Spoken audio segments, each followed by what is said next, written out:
Hello बच्चों, आप सभी का स्वागत है। कक्षा 8 विषय गणित इकाई 3 घन और घनमूल। पिछले वीडियो में आपको घन और घनमूल कैसे ज्ञात किया था ये बताया गया था। इस वीडियो में भी आप घनमूल निकालना सीखेंगे, लेकिन यदि किसी संख्या में दशमलव दिया हुआ हो तब। आप एक बात और ध्यान देंगे कि यदि दशमलव के दाईं ओर एक अंक है तब हम 10 से गुणा करते हैं दशमलव हटाने के लिए अंश और हर में जो भी संख्या होगी। और यदि दशमलव के दाईं ओर 2 अंक है तो 100 से गुणा करते हैं। दशमलव के दाईं ओर 3 अंक है तो 1000 से गुणा करते हैं। अब आप समझ लेंगे। जो पहला प्रश्न है 0.216, दशमलव के बाद जितनी भी संख्या है उसे हम एक एक करके बोलेंगे, ऐसा नहीं बोलेंगे कि 0.216। तो ये ध्यान देंगे, 0 के बाद में दशमलव है और दशमलव के बाद जो भी संख्या है इनको आप एक एक करके बोलेंगे। 0.216, तो इसका हमें वर्गमूल ज्ञात करना है, घनमूल ज्ञात करना है। तो घनमूल ज्ञात करने के लिए सबसे पहले हम यहाँ से जो दशमलव है ये हटाएंगे। तो आप देखेंगे दशमलव के दाईं ओर 3 अंक है, 2, 1 और 6। तो आप अंश और हर में 1000 से गुणा करेंगे। जो दशमलव है अंश में वो 3 अंक दाईं ओर चला जाएगा तो ये 216 हो जाएगा और बाद में इसके दशमलव आ जाएगा और नीचे 1000 ऐसे ही रहेगा। अब आपको क्या करना है, जो 216 और 1000 है इनके आप अभाज्य गुणनखंड निकाल लेंगे। आप देख रहे हैं बोर्ड पर। सबसे पहले हम 216 को 2 से भाग देंगे, 108 आता है। फिर 2 से भाग देते हैं 108 को तो ये आता है 54। और फिर 2 से भाग देते हैं 27 और फिर 3 से भाग देते हैं 27 को तो 9। और फिर 3 से 9 को भाग देते हैं, 3 तिया 9 और फिर 3 एकम 3। ऐसे ही आप 1000 का समझ लेंगे। तो यहाँ पर सबसे पहले आप 2 से भाग देंगे तो ये 500 आएगा। फिर 2 से भाग देंगे 250, 250 को फिर 2 से भाग देंगे 125। अब आप 125 को 5 से भाग देंगे 25 और फिर 5 से भाग देंगे 5। पिछले वीडियो आपको बताया गया था कि यहाँ पर हम 3-3 जो अभाज्य गुणनखंड होते हैं 3-3 संख्याओं का समूह बना लेते हैं, उसी में से एक एक हम ले लेंगे। तो अंश में 216 था तो इसमें 2 और गुणा 3 लिख देंगे। 2 में से एक 2 ले लेंगे और 3 के समूह में से एक 3 ले लेंगे। ऊपर 2 गुणा 3 लिखेंगे और नीचे 1000 था हर में। तो आप जो 1000 के अभाज्य गुणनखंड आए हैं, समूह बनाए हैं, एक 2 का और एक 5 का, तो नीचे 2 गुणा 5 लिख देंगे। तो ऊपर 2 तिया 6 और नीचे 2 पंजे 10। ध्यान देंगे कि नीचे 10 लिखा हुआ है तो 10 से भाग देने पर 6 को ये आता है 0.6। अब इसके बाद आप देखेंगे आगे प्रश्न नंबर 2। ऊपर आप प्रश्न देखेंगे 15.625, इसका घनमूल ज्ञात करना है। तो दशमलव के दाईं ओर 3 अंक है तो आप देखेंगे एक बॉक्स बना हुआ है दाईं ओर। तो हमने 1000 से ऊपर गुणा किया और 1000 से नीचे। जब गुणा करेंगे जो दशमलव है 3 अंक दाईं ओर चला जाएगा तो ये हो जाएगा 15,625 और नीचे 1000 ऐसे ही रहेगा। अब 15,625 और 1000 के हम अभाज्य गुणनखंड निकाल लेंगे।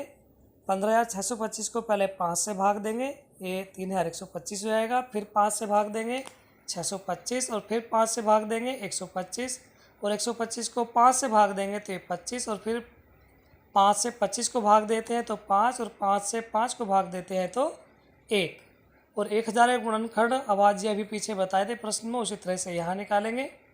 अब यहाँ पर भी आप 3-3 संख्याओं का एक समूह बना लेंगे। जो अभाज्य गुणनखंड है इनके समूह बना लेंगे।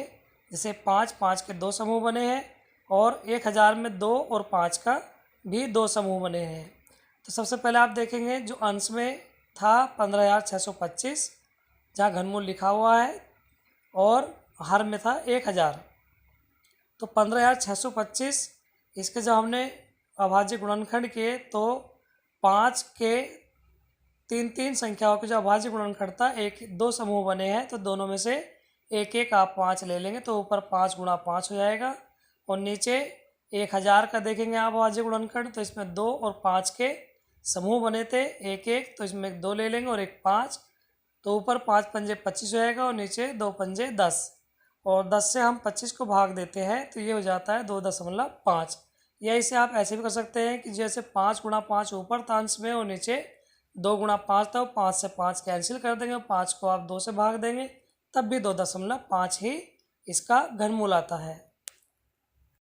यहाँ आप देखेंगे तीसरा प्रश्न 0.0000729। तो यहाँ पर दशमलव के दाईं ओर 6 अंक है। कितने अंक है यहाँ पर? 6 अंक।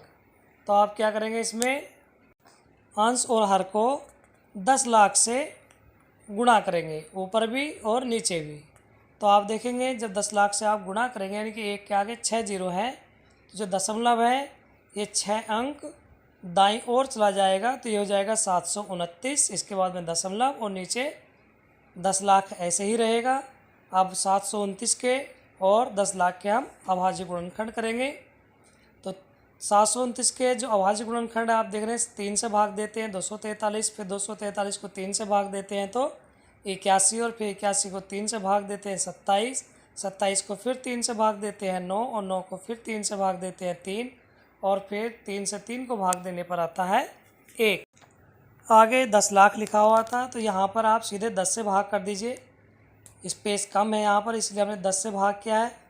और ऐसे ही इसके गुणनखंड जब हमने किए हैं तो 10-10 के जो 3-3 गुणनखंड हैं, इनके सब 2 समूह बने हैं। अब जो ऊपर अंश में 729 था और नीचे 10 लाख था, 729 में 3 के 2 समूह बने हैं, और 10 लाख में 10 के 2 समूह बने हैं। 3-3 गुणनखंडों के जो गुणनखंड किए हमने, तो ऊपर आप 3 × 3 लिखेंगे। दोनों में से जो 3 के समूह बने हैं इसमें से एक एक 3 ले लेंगे।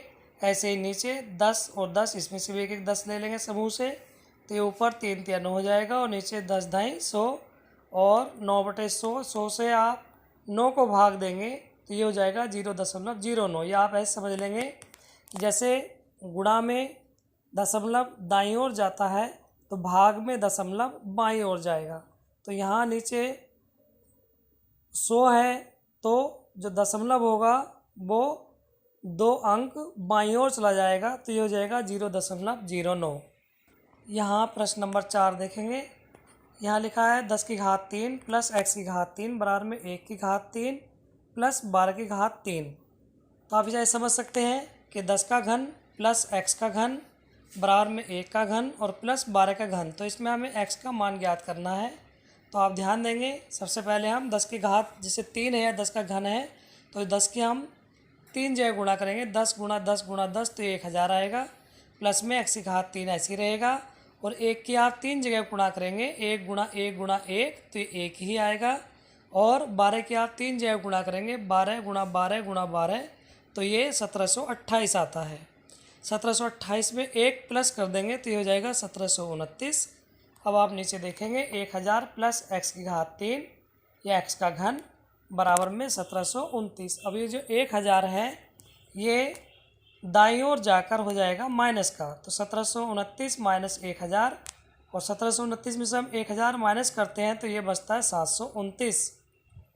x का घन बराबर में 729। अब यहाँ केवल आप x रखेंगे और 3 यहाँ से जो घन है ये हटाएंगे तो ये हो जाएगा घनमूल। तो 729 का हम घनमूल ज्ञात कर लेंगे। आप दाईं ओर देखेंगे 729 को 3 से भाग देते हैं 243, 243 को 3 से भाग देते हैं 81, फिर 3 से भाग देते हैं 27, फिर 3 से भाग देते हैं 9, और 3 से 3 को भाग देते हैं तो 1। तो यहाँ पर जो अभाज्य गुणनखंड है तो इसमें हम 3-3 के जोड़े आपको बार बार बताया रहा बनाते हैं। तो यहाँ से दोनों समूह में से एक एक 3 ले लेंगे, तो ये 3 × 3 x का मान हो जाएगा यहाँ पर 9। यहाँ पर आप देखेंगे प्रश्न नंबर 5 इसका हमें घनमूल ज्ञात करना है 125 × 216 का। तो घनमूल ज्ञात करने के लिए 125 और 216 के हम अभाज्य गुणनखंड कर लेंगे। 125 के आप देख रहे हैं अभाज्य गुणनखंड आते हैं 5, 5 और 5, तो इसमें से केवल 3 अभाज्य गुणनखंडों का एक ही समूह बना है, और 216 में 2 का और 3 का ये 2 समूह बने यहाँ पर अभाज्य गुणनखंड के, जिसमें 3-3 अभाज्य गुणनखंड है।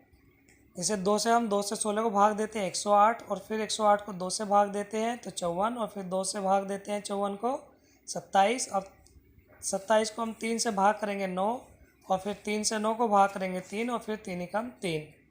तो आप देख रहे हैं इसमें आप यहाँ से 5 का जो गुणनखंड आए थे, यहाँ से एक 5 ले लेंगे, 2 में से एक 2 ले लेंगे और 3 में से एक 3 ले लेंगे, क्योंकि अब यहाँ घनमूल निकाल रहे हैं। तो बताया था आपको 3 गुणनखंडों का समूह बनाते हैं यहाँ पर।